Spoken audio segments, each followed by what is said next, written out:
Hey guys, ഞാൻ രാവിലെ തന്നെ കെട്ടിയൊരുങ്ങി എങ്ങോട്ടാണ് പോകുന്നതെന്ന് അറിയാമോ? ഞാൻ എൻ്റെ വീട്ടിലോട്ടാണ് കേട്ടോ പോകുന്നത്. ആഫ്റ്റർ എ ലോങ് ടൈമാണ് ഞാൻ എൻ്റെ വീട്ടിലോട്ട് പോകുന്നത്. അതിൻ്റെ ആയിട്ടുള്ള കുറച്ച് എക്സൈറ്റ്മെൻറ്റ് ഉണ്ട് കേട്ടോ. സമയം ഇപ്പോൾ ഒരു 4:30 മണി ആവാറായി. ഞാൻ ഹോസ്റ്റലിൽ നിന്ന് ഇറങ്ങിയിട്ടുണ്ടായിരുന്നേ. ഞാൻ മാത്രമല്ല വീട്ടിൽ പോകുന്നത്, ഞാൻ എൻ്റെ ഫ്രണ്ടിനെയും കൊണ്ടുപോകുന്നുണ്ട്. ഞങ്ങൾ രണ്ടുപേരും കൂടെയാണ് കേട്ടോ പോകുന്നത്. ഇനിതാ നടന്നത് നമ്മുടെ മെയിൻ സ്പോട്ടിലോട്ട് പോവുകയാണ്. ചായ കുടിക്കാൻ വേണ്ടി പോകണം കേട്ടോ. അവിടുന്ന് ചായ കുടിച്ച് ഊബർ എടുത്ത് ഓട്ടോ കയറി പോവുകയാണ്. പോയിട്ട് റെയിൽവേ സ്റ്റേഷനിലോട്ട് എത്തി കേട്ടോ. അവിടെ നമ്മൾ ടിക്കറ്റൊക്കെ എടുത്തിട്ടുണ്ടായിരുന്നേ. ടിക്കറ്റൊക്കെ എടുത്തിട്ട് അവിടെ ഇരുന്ന് വീഡിയോ ഒക്കെ എടുത്തു. കുറേ ഫോട്ടോ ഒക്കെ എടുക്കുന്നുണ്ടായിരുന്നു അവിടെ ഇരുന്ന്. അപ്പോഴത്തേക്ക് വരുന്നു നമ്മുടെ ആശാൻ. അപ്പോഴത്തേക്ക് എത്തി കേട്ടോ നമ്മുടെ ട്രെയിന്.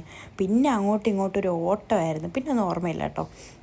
കാരണം എന്ന് വെച്ചാൽ സീറ്റ് കിട്ടുമോ കിട്ടത്തില്ലയോ എന്നുള്ള രീതിയിൽ കിടന്ന് ഓടുമായിരുന്നു. അവസാനം ചാടിപ്പിറിഞ്ഞ് എങ്ങനെയോ കയറിക്കഴിഞ്ഞ് സീറ്റൊക്കെ ഉണ്ടായിരുന്നു കേട്ടോ. സീറ്റിൽ മുകളിലായിരുന്നെങ്കിലും വലിഞ്ഞു പിരിഞ്ഞ് കയറി കേട്ടോ അത് കഴിഞ്ഞ് നല്ല ഉറക്കമായിരുന്നു അവിടെ കിടന്ന്. അത് കഴിഞ്ഞ് ട്രിവാൻഡ്രം എത്തിയപ്പോഴാണ് ഇറങ്ങിയത് കേട്ടോ. അത് കഴിഞ്ഞ് അവിടെ ഇറങ്ങിയിട്ടുണ്ടായിരുന്നു. അത് കഴിഞ്ഞ് റെയിൽവേ സ്റ്റേഷനിൽ ടാറ്റയൊക്കെ കൊടുത്തിട്ട് നമ്മുടെ വീട്ടിലോട്ട് പോവുകയാണ്. നമ്മുടെ നാട്ടിൽ വരുമ്പോൾ അത് വല്ലാത്തൊരു ഫീലാണ് കേട്ടോ, നമ്മുടെ നാട്ടിലൊന്ന് വന്ന് ഇറങ്ങുമ്പോൾ. പിന്നെ അത് കഴിഞ്ഞ് ഞങ്ങൾ എൻ്റെ വീട്ടിലെത്തിയിട്ടുണ്ടായിരുന്നു. അപ്പോൾ ഇത്രയേ ഉള്ളൂ. ബായ്.